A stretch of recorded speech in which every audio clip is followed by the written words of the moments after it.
growing your resilience.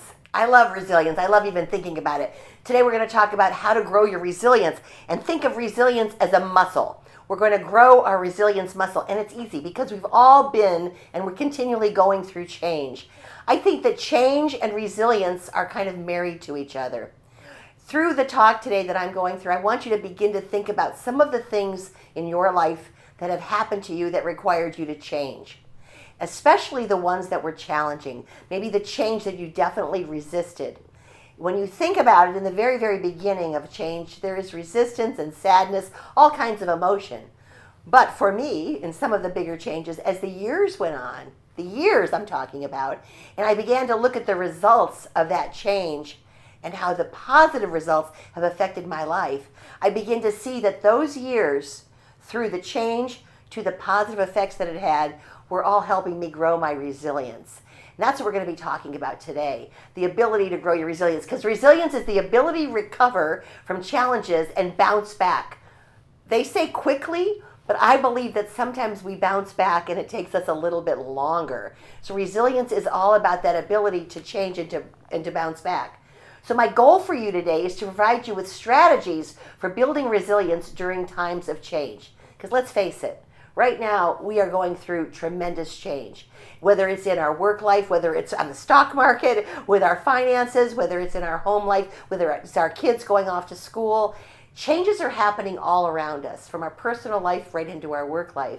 And so today, what I would like to talk about is how do we grow our resilience so that we come through those changes even better. So resilience helps us. It helps us navigate setbacks. So I started thinking about that and I thought, well, what can I tell you that will be something that you'll all relate to? In my lifetime, I have been through, I went on ChatGPT and I found this out. In my lifetime, I've been through 12 recessions. 12 recessions, and I'm still standing here. So we talk about recession and we get really, really fearful, but in a way, every one of those recessions that I've been through helped me grow my resilience, my worry about change and about the recessions that were going on. And I want you to begin to think, I'm still standing after 12. How about you? So as we go through some of these periods of our lives, we do grow our resilience. So I'd like to share with you the 3 traits that we need to grow our resilience. And the first one is adaptability. How adaptable are you? This is a little bit about self-awareness right now. How adaptable are you? Because the more adaptable you are, the easier it will be for you to grow your resilience. I've been doing a lot of studies on leadership in the next 4 to 5 years that are coming up, especially with the younger people coming into work, and how will the leaders have to adapt to really handle these new personalities and new personas. And the number one word that I get is that they have to be agile. They're changing adaptability to agile. They have to be able to change on the spot. We have to be able to make decisions quicker. And all of this really happens, we can do this when we grow our resilience. The second one is optimism. And optimism is about knowing when you're in a change that it will get better. For me, the biggest change was when I left and I closed a business and started speaking. I had to really downsize quite a bit. And through that downsizing, I felt a little negativity. I was scared. But as I look back now on those years, how that downsizing really brought me so much joy. And I'm in a little house right now that I totally love. But when I moved into it, not so much. So we begin to look at having an optimistic view of what these changes are going to be and really be more positive. And the last piece that we have to have, the third trait, is resourcefulness. We have to develop tools. We have to be resourceful and begin to understand how we can grow our resistance. So the first tool that we have to have is what I talked about. It's a positive mindset. If you know me, I talk a lot about growth mindset. A positive mindset is knowing that we can do it. It's believing in ourselves. It's knowing that we can learn and that we can change and that we can develop skills and tools to face what is coming in our way. Positive mindset is number one. Mindsets today are the biggest word out there. People talk about it all the time. And as we talk about mindsets, we are learning that it's a psychology now. It's not just a word mindset, but it's a whole belief on our minds and how our minds can really affect not only the changes that we're going through, the quality of our life, but it can grow our resilience. The second thing that we need to grow resilience is people. They talk about the power of connections. We're talking more and more about this sense of people wanting to belong, being part of something bigger than themselves. When we have the power of connection, whether it's with our team, whether it's with our friends, we have the ability to talk, to discuss what we're going through. And it's interesting because we're learning that when we begin to share some of the challenges that we're going through and another person shares their challenges, it grows our resilience because we know we're not the only one. Sometimes when we feel like we're just the only person that ever felt this way, it can bring us down. But when we begin to open up and share with people that we trust, and we share what we're going through, and they agree and have shared what they're going through, it's amazing how it grows our resilience muscle. The third thing that we need to work on is self-care. We talk about this a lot right now. Actually, we are in the decade of self-care and well-being. But self-care is the foundation for resilience. Self-care is the ability to handle stress. It's a tool. There are tools out there. There's so much that we can use. And we are now bringing this now, not only into our lives, but into our work lives, because we're realizing the power of self-care and how that grows our resilience. So whether it's you're working on your diet and eating healthier, whether you're getting more sleep, whether you're working out or doing just some sort of activity, whether you're reading positive books, positive journals right now, all of these things attribute to self-care. But I want to share one with you that you can use all of the time. And I want to share a story of how my breath, actually I believe, saved my life. Our breath is something, it's the most powerful tool that we have for recovery.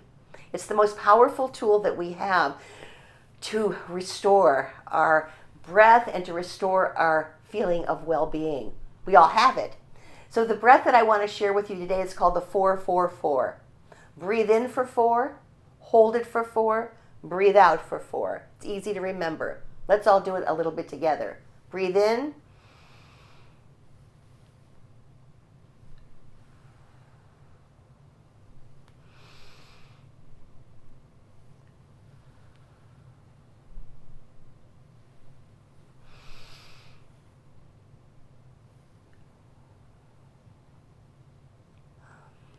So I teach this all the time, and I have to tell you a story of how I used it.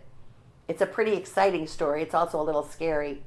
I was offered an opportunity to speak in Maui. Pretty excited. I live in Houston. I had to fly to San Francisco, and then I had to connect very quickly to a flight that got me from San Francisco to Maui. I was excited. I'm working in Maui. I'm going to take a little vacay. Very excited. But I was worried about the flights. I hate those really short layovers, but I knew that my connecting flight to Maui was in San Francisco was in the same terminal. So we got on the flight from Houston to San Francisco. It took a little bit of time. I'm getting a little bit nervous already on the airplane, worrying about the time. We get there to San Francisco, and guess what? They changed the terminal. And I had my carry-on, and I had to run to get to the terminal. And I felt when I was running like, oh, my heart. And I actually even said, I think I'm having a little heart attack. I was saying that in jest, okay? We get on the airplane, and we're going over the Pacific Ocean, and my watch goes off and tells me that I'm in AFib. I looked at it. I think I was beating 220 beats sitting there on the airplane, and I looked around, and I thought, I've got to figure this out myself.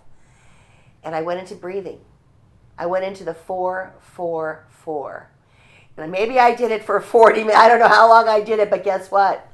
I got my heart back down. I was still in AFib, but I got it down to 120 beats, and then I got it down to 90 beats. And when I got to Maui, I practiced my breathing, and as soon as I got back to Houston, I went to a doctor. But I have to tell you something. It built my resilience. Not only did I know that I had the tools to control my breath, but I had no idea that it could affect my heart. I learned something tremendous from it. I now practice breathing a lot. I practice the 4-4-4 even when I'm walking my dog because I want to keep my body in sync. When we go through situations like this, not only do we have the ability to use our breath, but I've also learned how to grow my resilience. I think I'm stronger now. I think I worry less and know that there are things that I can do besides getting to the doctor right away that I can begin to take care of myself. So we have this ability now to begin to bring these tools into our lives. I'm going to give you another tool that's not quite so dramatic, and it's not with us all the time, but it's about music. Music can change our state. I don't know if any of you ever listened to Tony Robbins, but he talks about how do we get from a negative state to a positive state. Music can help. And I use music all of the time. I use music when I'm feeling tired and I want to lift myself up. I want to grow that resilience of taking charge, taking care of that energy that I have. So music can change. It can help grow our resilience. It can change us from feeling like we don't want to do anything, that we're kind of sluggish, and it can raise that energy up. Every time we have the ability and the power to raise our energy from kind of a not so good to a higher level, we are growing our resilience. So I give you a suggestion right now, and I've done this many, many times, to make a playlist. Make a playlist of songs that when you're in a funk, that when you're tired, can raise you up and can grow your energy and your resilience. I know this for a fact because I work with the Houston Rockets. I don't work with the Rockets per se, but I work with the Houston Rockets sales team. And most of them are younger people, probably Gen Z and maybe some younger millennials. And they get sad and they get depressed and they start to worry when they're not making a sale. So what we did was we created playlists to get them out of the dumps when they're not making a sale, playlists to help them celebrate when they do make a sale. And I have to tell you, it works. Not only does it work for them, but it's also working for me because they bring me back every year to teach the new team how to make their playlists. So we are in control of our resilience. We are in control by putting these tools into effect. So number one, we reframe the challenges and we become optimistic. We develop a support network, people that we can share things with. We focus on what we can control, understanding, bringing our breath in with self-care and exercise. I believe that resilience is a muscle and that we can all work on growing that resilience muscle and we can change our lives. Thank you all. It's Karen McCullough. I hope you enjoyed this session.